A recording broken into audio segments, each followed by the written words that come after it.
Bienvenidos a un nuevo video del programa de repaso online, específicamente a la sección de electrocardiografía. Mi nombre es Darwin Serrano, soy interno de medicina y hoy continuaremos hablando sobre las taquiarritmias.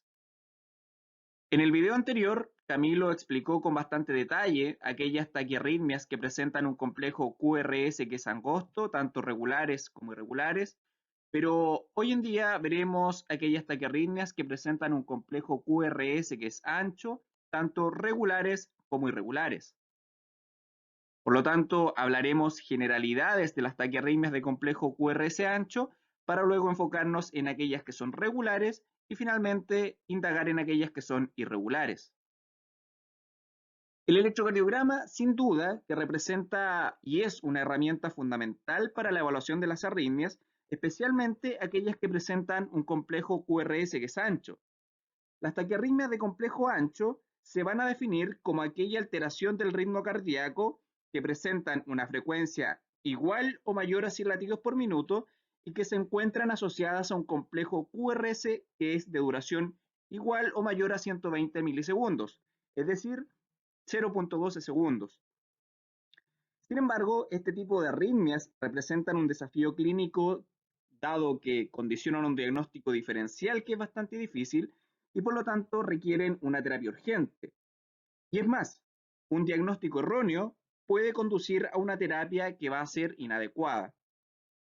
La mayoría de estas arritmias van a tener un origen ventricular a partir de las células del miocardio o a partir de las células de la red de Purkinje, que son capaces de generar automatismo. Principalmente se dan en un tejido cardíaco que está previamente dañado. Sin embargo, van a existir otras condiciones, como alteraciones hidroelectrolíticas e incluso el uso de fármacos, como en este caso propanolol, un betabloqueo, que pueden simular esta condición. Partiremos hablando sobre aquellas taquiarritmias que presentan un complejo QRS ancho, pero que son regulares. Estas se definen porque presentan un intervalo RR que es regular, una frecuencia cardíaca que es igual o superior a 100 latidos por minuto y presentan un complejo QRS que es igual o superior a 120 milisegundos. Alrededor de un 80% de este tipo de taquiarritmias corresponden a una taquicardia ventricular, sobre todo si existen antecedentes de cardiopatía. Sin embargo, entre un 15 a un 25% de este tipo de taquiarritmias corresponden a una taquiarritmia supraventricular que se asocia a un bloqueo de rama o una taquicardia supraventricular que se asocia a una conducción a través de una vía accesoria. Partiremos conversando sobre la taquicardia ventricular, una taquicardia bastante frecuente y muy importante y que sí o sí es necesario conocer. Se define como aquella taquicardia que presenta una aparición de 3 o más despolarizaciones consecutivas desde un marcapaso ectópico ventricular con una velocidad mayor a 100 latidos por minuto. Fisiopatológicamente se produce básicamente por 3 mecanismos principales. Se puede producir porque ocurre una reentrada en tejido miocárdico que está dañado, y este es el tipo de mecanismo más frecuente. Se puede producir también porque ocurre una inestabilidad eléctrica de los miocardiocitos. Se puede también producir porque ocurre un automatismo anormal. Existen varias formas de clasificar la taquicardia ventricular y la podemos dividir en aquella clasificación relacionada con la morfología, con la duración y con la clínica. La clasificación relacionada con la morfología la podemos describir en aquella taquicardia ventricular que es monomórfica o en aquella que es polimórfica. En relación a la duración, podemos tener una taquicardia ventricular que es sostenida o que es no sostenida. Y finalmente, en relación a la clínica, la podemos clasificar según la hemodinamia del paciente en estable o inestable.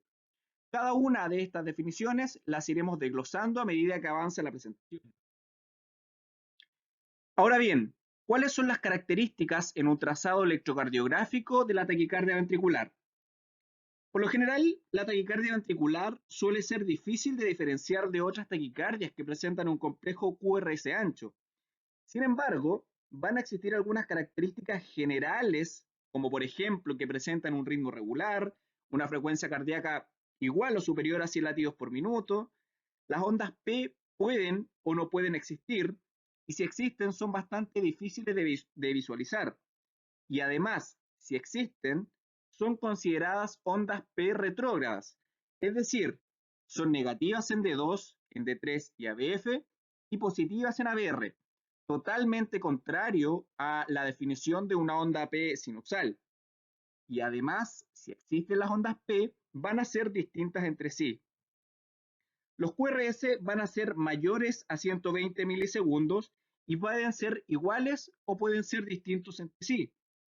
Además, importante mencionar que pueden existir los denominados latidos de fusión, que son básicamente complejos QRS que comparten características de activación tanto ventricular como de un latido sinusal normal, y aquellos latidos de captura, que son aquellos latidos de QRS angosto que se encuentran entre complejos QRS que van a ser anchos.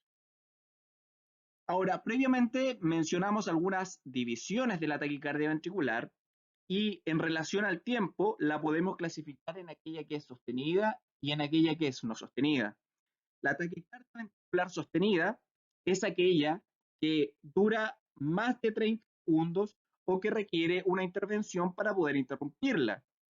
Por el contrario, una taquicardia ventricular que es no sostenida se define aquella como que en la que existen 3 o más complejos ventriculares consecutivos que ceden espontáneamente antes de los 30 segundos. En relación a la división morfológica, la podemos dividir en aquella taquicardia ventricular monomórfica y en aquella polimórfica. La monomórfica básicamente está relacionada con aquella taquicardia ventricular en que los QRS van a ser de igual morfología en cada derivación, y por el contrario, la polimórfica es aquella en donde los QRS van a ser muy diferentes entre sí, tanto en tamaño, en forma y en dirección. Hablaremos en primera instancia sobre la taquicardia ventricular monomórfica, y en el trazado electrocardiográfico podemos encontrar un ritmo regular, un QRS que es ancho, de igual morfología en cada derivación, con una frecuencia ventricular regular que por lo general está entre 130 y 200 latidos por minuto. Si este patrón presenta una frecuencia cardíaca menor a 100 latidos por minuto, podemos considerar algunos diagnósticos diferenciales, como por ejemplo una hipercalemia o el denominado ritmo idioventricular acelerado. Estas manifestaciones las iremos viendo en los videos posteriores. Por lo tanto, analicemos el siguiente trazado electrocardiográfico. Tenemos intervalos RR que son regulares, por lo tanto, tenemos un ritmo regular, una frecuencia cardíaca calculada de manera rápida de aproximadamente 185 latidos por minuto. La onda P no es visible, por lo tanto el intervalo PR, perdón, el segmento PR tampoco es evaluable. Y si analizamos los complejos QRS, estos son evidentemente anchos, ¿cierto? Mayores a 120 milisegundos, todos iguales entre sí. Bien, el segmento ST no es evaluable, tampoco la onda T, tampoco el intervalo QT. Por lo tanto, este trazado electrocardiográfico corresponde a una taquicardia ventricular monomórfica. Ahora bien, tal como lo mencioné previamente, existen algunas de la taquicardia ventricular. Estos son los denominados latidos de fusión y los latidos de captura. Para recordar nuevamente, los latidos de fusión son aquellos que presentan un complejo QRS con características de activación tanto ventricular como de un ritmo sinusal normal, por lo tanto van a presentar una onda P, un segmento PR, pero un segmento PR que es corto, y un complejo QRS que es ancho. Por el contrario, los latidos de captura son aquellos latidos en donde existen QRS angostos entre complejos QRS anchos. Si analizamos el trazado electrocardiográfico que se encuentra en la parte inferior de la diapositiva, vemos que existen complejos QRS anchos, que son compatibles con una taquicardia ventricular, y de un momento a otro existe un complejo QRS que es inferior a 120 milisegundos, es decir, es angosto. Por lo tanto, ese correspondería a un latido de captura. Si seguimos analizando el ritmo, veremos que continúan los complejos QRS anchos y nuevamente aparece un complejo que es distinto a los anteriores. En este caso, existe una onda P, un segmento PR que es muy corto y un complejo QRS que es superior a 120 milisegundos, o sea, es ancho. En este caso, correspondería a un latido de fusión. Estos dos elementos son característicos de la taquicardia ventricular y en caso de encontrarlos en un trazado electrocardiográfico, nos realizan el diagnóstico. Tal como lo dice acá, estos tipos de latidos indican que la taquicardia ventricular es de origen ventricular y no supraventricular. Continuando con otro tipo de taquicardia ventricular, describimos las características electrocardiográficas de la taquicardia ventricular polimórfica. En el trazado electrocardiográfico podemos encontrar complejos QRS que son muy diferentes entre sí, tanto en tamaño como en forma y también en dirección. Esto es lo que la diferencia de la taquicardia ventricular monomórfica previamente vista. Existe un subtipo bastante particular de este tipo de taquicardia ventricular polimórfica, que es la torsión de puntas, que veremos más adelante porque presenta características bastante distintas y que la distinguen claramente de los demás tipos de taquiarritmias.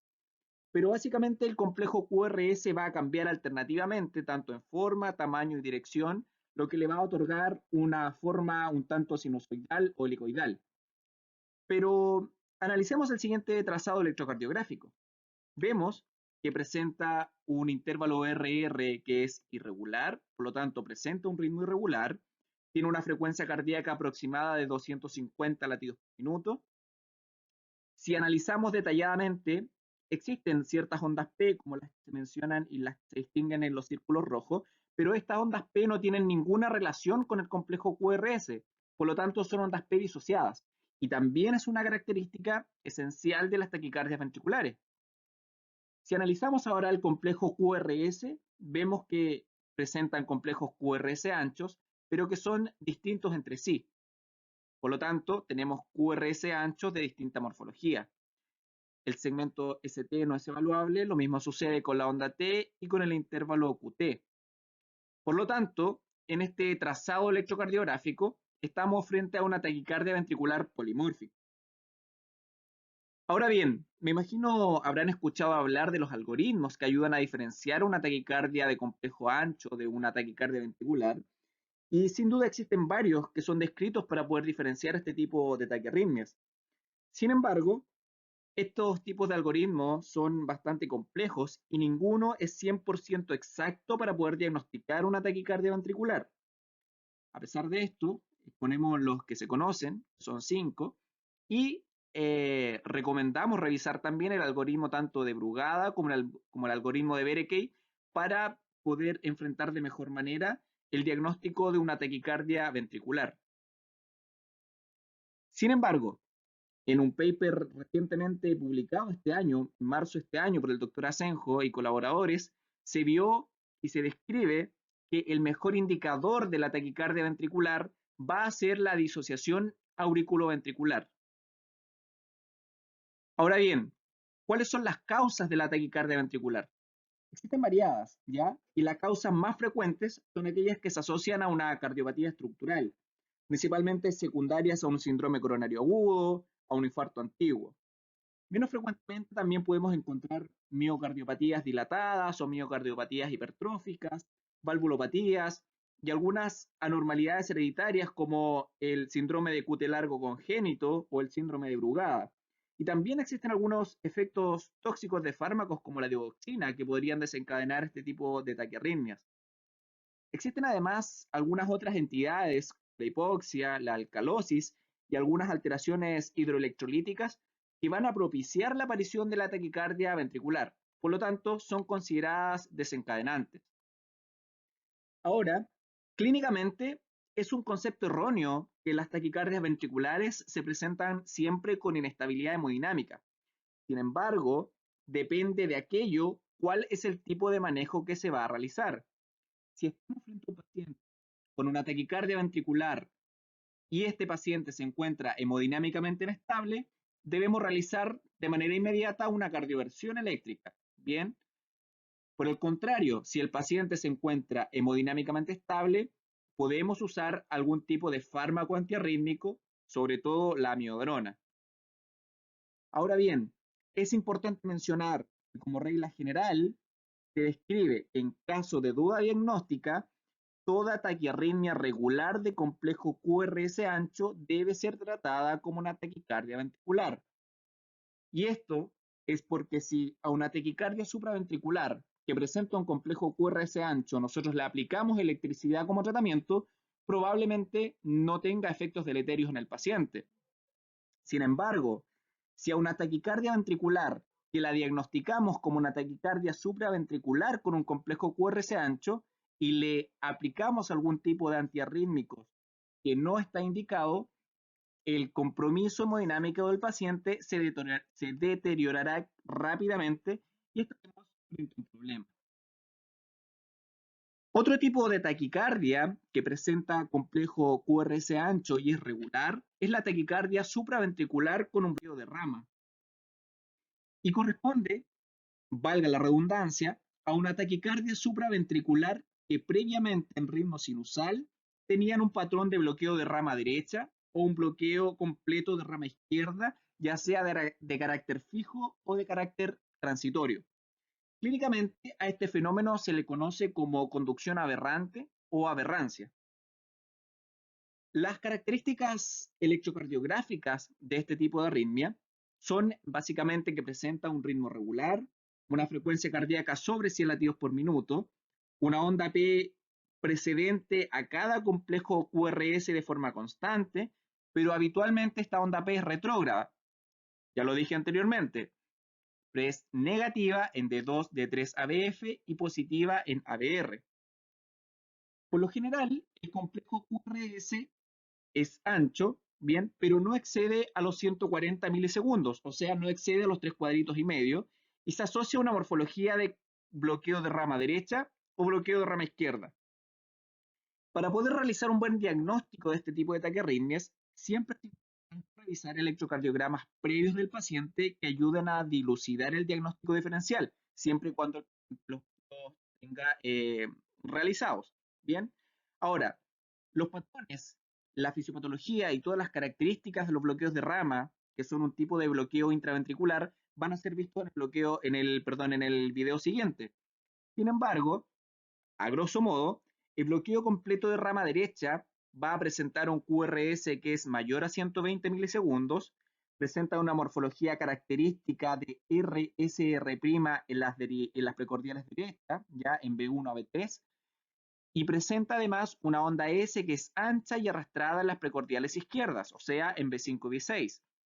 Para poder esquematizarlo de mejor manera, en B1 en las precordiales derechas presenta una M, esta morfología de conejito, y en B6 presenta una W. Por el contrario, el bloqueo completo de rama izquierda presenta también un QRS que es ancho, pero presenta una S dominante en B1 con una R amplia en B5 o B6. O también se describe un patrón RR' en B5, B6. Y por el contrario, a lo que sucede en el bloqueo completo de rama derecha, presenta una W en B1 y una M en B6. Ahora, si analizamos el siguiente trazado electrocardiográfico, vemos que presenta intervalos RR que son regulares, por lo tanto nuestro ritmo es regular, una frecuencia cardíaca aproximada de 250 latidos por minuto, la onda P no es evaluable, lo mismo sucede con el segmento PR, y al evaluar los complejos QRS, vemos que presenta complejos QRS anchos, bien, con algunas características que llaman la atención tanto en B1 como en B6. En B1 vemos que presenta una R bastante pequeñita y una S bastante profunda y ancha por lo demás. Y por el contrario, en la derivada B6 presenta una morfología de doble R o RR', que se ejemplifica como una R que es bastante ensanchada en la derivada B6. Por lo tanto, estamos frente a un complejo QRS ancho con una morfología típica de bloqueo completo de rama izquierda. Los segmentos ST, onda T e intervalo QT no van a ser evaluables. Por lo tanto, El trazado electrocardiográfico corresponde a una taquicardia supraventricular con un bloqueo de rama izquierda. Ahora bien, ¿cuáles son las causas de este tipo de arritmias? Obviamente, todos aquellos condicionantes que desencadenen un bloqueo de rama derecha, un bloqueo de rama izquierda. Importante también los fármacos que van a bloquear el nodo atrioventricular, asociados a todas aquellas condiciones que desencadenan una taquicardia supraventricular. ¿Por qué es importante este tipo de taquiarritmia? Porque distinguir entre un ritmo supraventricular o ventricular va a influir significativamente en el manejo de la patología.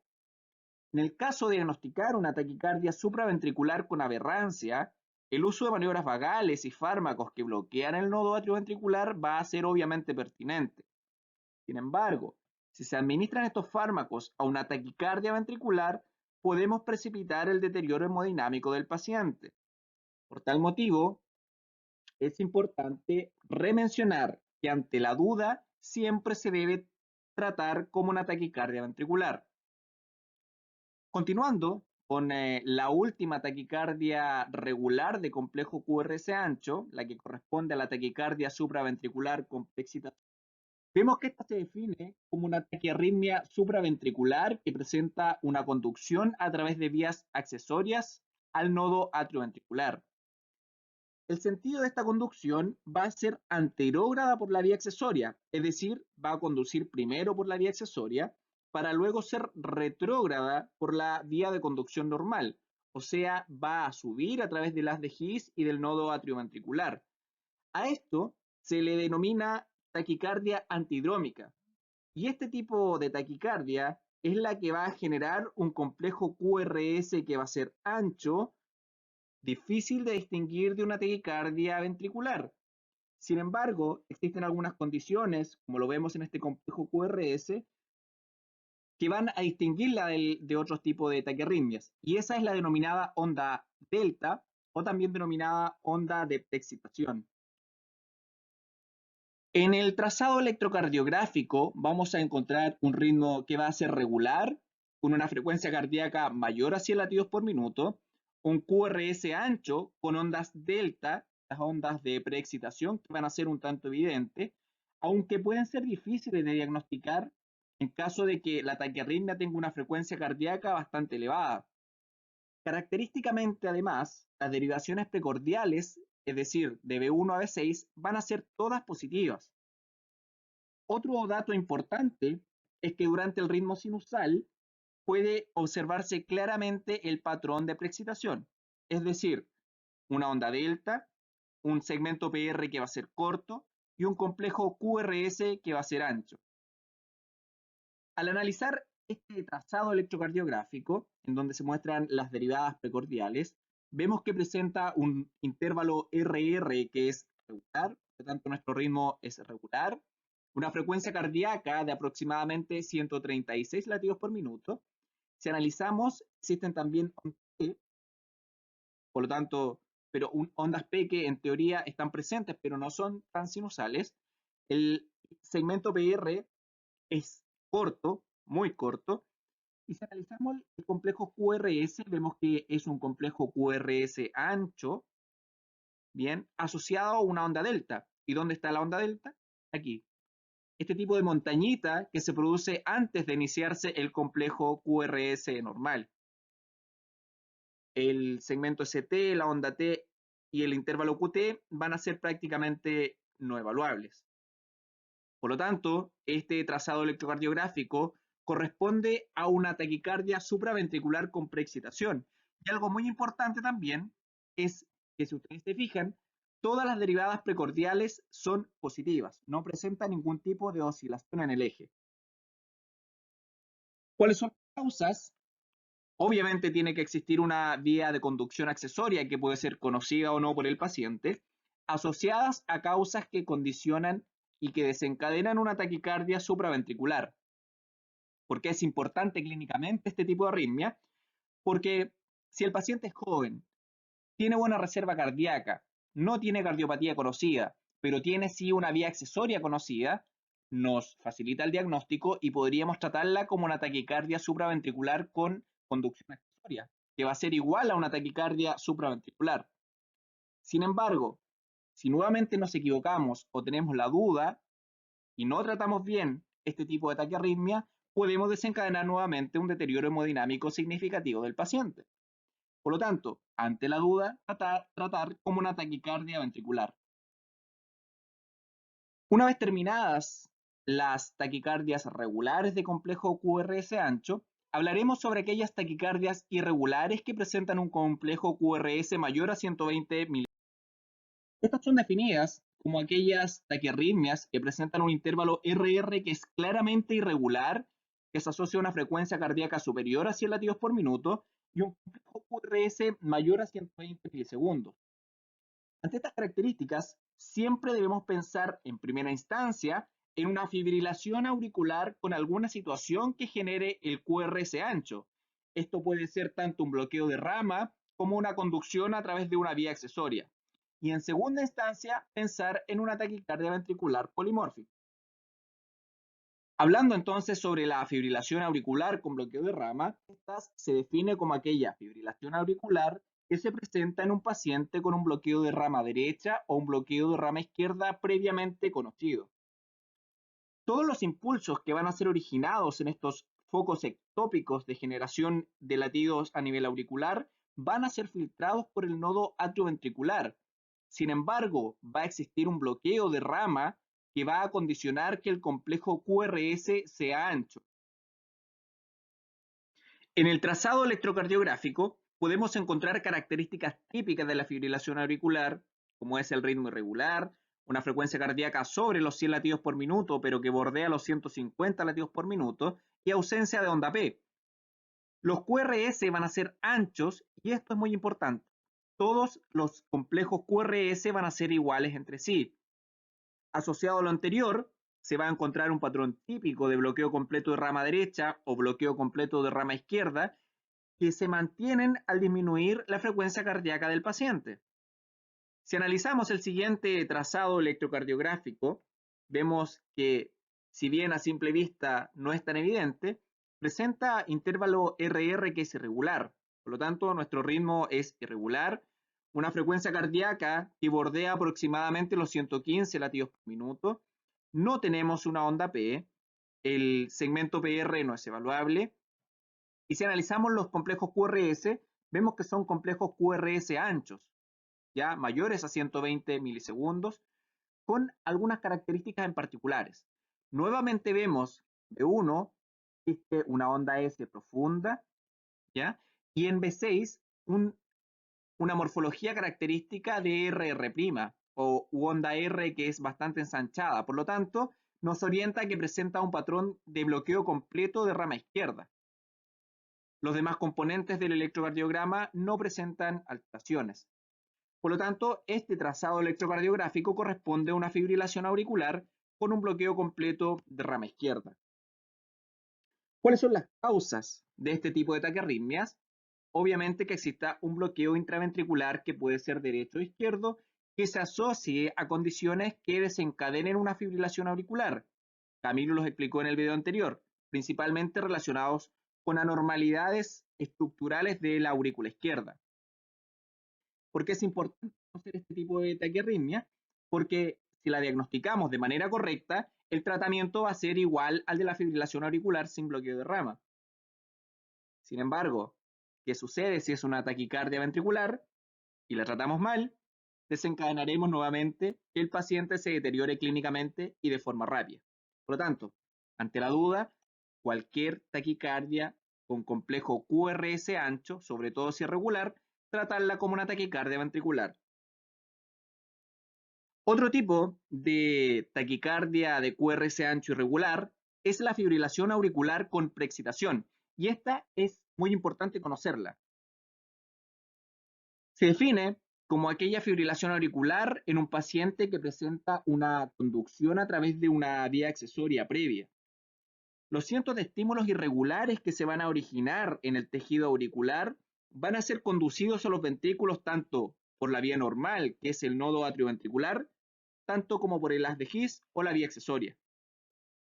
Esto va a generar que los complejos QRS resultantes sean de distinta morfología, ¿ya? Dando características electrocardiográficas que veremos a continuación.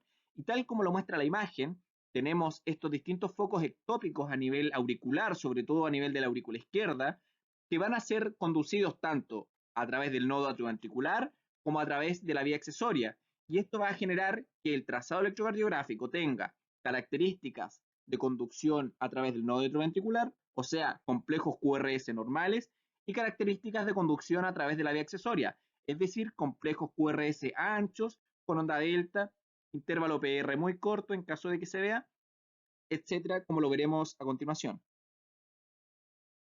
Entonces, en el trazado electrocardiográfico veremos un ritmo que es muy regular, una frecuencia cardíaca mayor a 200 latidos por minuto en ciertas partes del electrocardiograma, no es necesario que sean todo el electrocardiograma, sino que en ciertas zonas, y además existe ausencia de onda P. En relación a los QRS, estos van a ser anchos, pero son anchos de distinta morfología en la misma derivada. El eje va a permanecer siempre estable y es una característica que lo va a diferenciar de la torsión de punta. Bien lo veremos más adelante. Por lo tanto, si analizamos el trazado electrocardiográfico, vemos que claramente existe un intervalo RR que es irregular, por lo tanto nuestro ritmo es irregular. Una frecuencia cardíaca, que si nos vamos a la zona en donde existe mayor frecuencia de los latidos ventriculares, es superior a 200 y en este caso bordea los 250 latidos por minuto.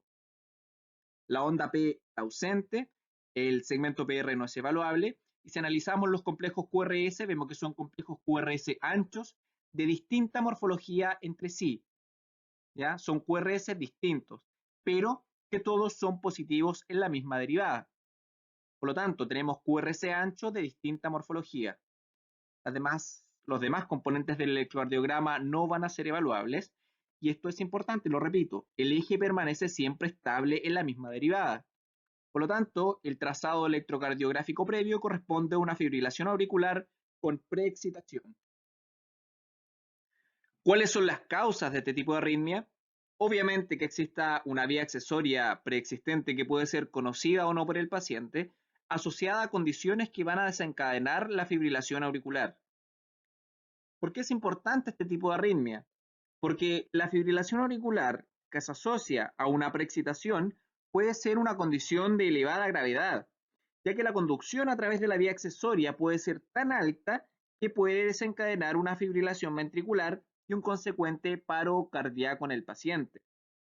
Por tal motivo, y esto es importante, no deben utilizarse fármacos que bloqueen el nodo atrioventricular. O sea, no debe utilizarse betabloqueo, no debe utilizarse antagonistas del calcio y tampoco debe utilizarse digoxina. En pacientes que se diagnostica una fibrilación auricular con preexcitación, siempre se debe realizar una cardioversión eléctrica de forma inmediata. ¿Qué sucede si analizamos, si administramos al paciente los fármacos que dije previamente? Vamos a bloquear el nodo atrioventricular, que es la vía de conducción normal, y vamos a dejar que todos los impulsos caóticos, irregulares que se producen en la aurícula izquierda sean conducidos por la vía accesoria sin ningún filtro. Esto va a generar que el ventrículo se contraiga de igual manera, de forma caótica, de forma muy acelerada, que disminuya el tiempo de diástole, que disminuya el gasto cardíaco y que se genere una hipoperfusión periférica en el paciente. Por lo tanto, vamos a transformar, si administramos estos fármacos, un corazón que ya está enfermo en un corazón con este ritmo, un ritmo de paro, y probablemente los que estemos en situación de paro también seamos nosotros y el personal que nos acompaña, además de realizarle maniobras de reanimación al paciente, tenga que realizar maniobras de reanimación a nosotros mismos.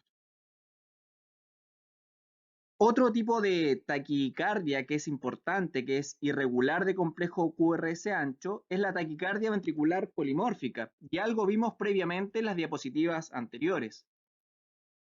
Corresponde a una taquicardia ventricular en la que existen múltiples focos ventriculares, por lo tanto, los complejos QRS van a ser distintos en amplitud, en eje y también en duración. Acá vemos cómo gráficamente se ejemplifican estos múltiples focos de origen ventricular que van a generar este tipo de taquicardia. Electrocardiográficamente veremos que se presenta un intervalo RR que es levemente irregular, complejos QRS que van a ser muy anchos y diferentes entre sí, tanto en su forma como en su tamaño y en su dirección en una misma derivada. El intervalo QT en ritmo sinusal puede ser normal o puede estar prolongado.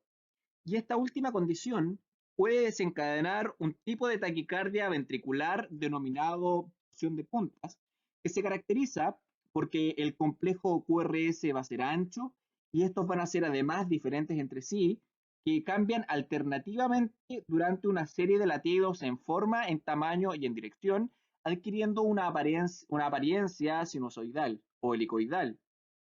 Si analizamos el siguiente trazado electrocardiográfico, vemos que el ritmo, a pesar de que tampoco es 100% evidente, es un ritmo irregular, con intervalos RR irregulares, una frecuencia cardíaca bastante elevada que bordea los 300 latidos por minuto, una onda P que está ausente, un PR no evaluable. Y si evaluamos el complejo QRS, vemos que es un complejo QRS ancho, muy ancho, pero diferente entre sí, ¿ya?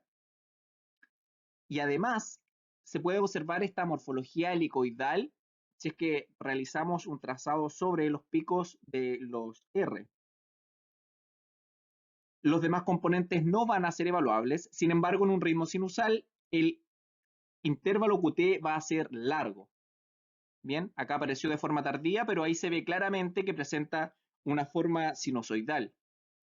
Por lo tanto, este trazado electrocardiográfico corresponde a una taquicardia ventricular tipo torsión de puntas.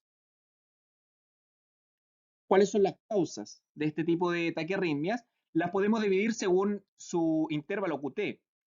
Aquellas que presentan un intervalo QT corto pueden estar relacionadas con un síndrome coronario agudo, alteraciones hidroelectrolíticas, miocardiopatías, e incluso un síndrome de Brugada. Pero lo más importante, y lo más frecuente en la práctica clínica, es que se asocien a un intervalo QT largo, o sea, mayor a 440 milisegundos, o diferente si es que es un QT corregido. Y las causas del QT largo son variadas y bastante importantes, por lo tanto también hay que conocerlas. Tenemos sobre todo alteraciones hidroelectrolíticas. La hipocalemia, la hipocalcemia y la hipomagnesemia generan alargamiento del QT y pueden desencadenar una torsión de puntas. También algunos fármacos, también la bradicardia severa y algunas condiciones congénitas como el síndrome de QT largo congénito. ¿Por qué es importante? Porque requiere una actuación rápida, ya que el paciente se puede deteriorar en poco tiempo y desencadenar un paro cardíaco. El tratamiento va a depender del tipo de QT. Si tenemos un QT largo, siempre debemos indagar en la causa y tratar la causa y asociar sulfato de magnesio. Por el contrario, si tenemos un QT que es corto, podemos utilizar algún antiarrítmico como la amiodarona. Finalmente, un ritmo bastante importante y que también es necesario conocer es la fibrilación ventricular.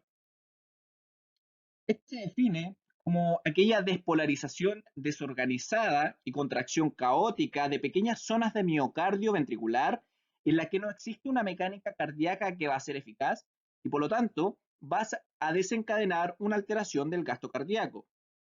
Este tipo de taquiarritmia puede ser el ritmo final de las taquicardias ventriculares que vimos previamente, sobre todo si se tratan mal o no son tratadas a tiempo. En el electrocardiograma vamos a observar complejos electrocardiográficos que van a ser irregulares, caóticos, que presentan una amplitud variable. La frecuencia ventricular va a bordear entre 150 y 500 latidos por minuto. No va a existir onda P, tampoco va a existir complejo QRS y va a haber ausencias de ondas T. Si analizamos el trazado electrocardiográfico, veremos que el ritmo es claramente irregular, una frecuencia cardíaca muy alta de 500 latidos por minuto, no hay onda P, tampoco hay complejo QRS y tampoco hay onda T. Si tomamos ciertos complejos QRS al azar, vemos que todos son distintos entre sí, son caóticos y son irregulares. Por lo tanto, este trazado electrocardiográfico corresponde a una fibrilación ventricular. Importante es mencionar que a medida que la fibrilación ventricular va progresando, o sea, avanza en el tiempo, va a pasar por etapas y se van a transformar los complejos gruesos que se ven de manera inicial en complejos finos, como, como el segundo trazado electrocardiográfico, y finalmente desencadenará una sistolía. ¿Cuáles son las causas de este tipo de arritmia? Todas las causas que pueden desencadenar un paro cardíaco. Es decir, causas cardíacas como el síndrome coronario agudo, como el taponamiento cardíaco, la disección aórtica, miocardiopatías, causas pulmonares como el neumotórax, el tromboembolismo pulmonar, algunos tóxicos, alteraciones metabólicas, accidentes cerebrovasculares y algunas condiciones ambientales como la hipotermia o la asfixia por inmersión. ¿Y por qué es importante? Porque la fibrilación ventricular corresponde a un ritmo de paro cardíaco desfibrilable más importante, es decir, es el principal ritmo de paro desfibrilable. Por lo tanto, se debe realizar una desfibrilación eléctrica inmediata asociada a la reanimación cardiopulmonar avanzada según los protocolos de la ACLS y de la American Heart Association. Ahora, ¿con qué debemos quedarnos de esta presentación? Que las taquicardias ventriculares son definidas como aquellas que presentan una frecuencia cardíaca superior a 100 latidos por minuto, asociadas a un complejo QRS que es mayor a 120 milisegundos. Este tipo de taquicardias las podemos dividir en aquellas que son regulares, como la taquicardia ventricular, una taquicardia muy importante que hay que saber reconocerla sí o sí, la taquicardia supraventricular con bloqueo de rama, o la taquicardia supraventricular con conducción a través de vía accesoria, y en aquellas taquicardias ventriculares que son irregulares, como por ejemplo la fibrilación auricular con bloqueo de rama, fibrilación auricular preexcitada y la torsión de punta. Finalmente, repetir que ante duda diagnóstica siempre se debe tratar una taquicardia de complejo QRS ancho como una taquicardia ventricular. Por el contrario, si la tratamos mal, vamos a desencadenar un deterioro hemodinámico importante en el paciente. Estas son las referencias en las cuales nos basamos para poder realizar la presente diapositiva y tal como lo mencionamos en los videos anteriores, los dejamos invitados para revisar los siguientes y el video 7 corresponderá a aquellas alteraciones y bloqueos intraventriculares. Muchas gracias.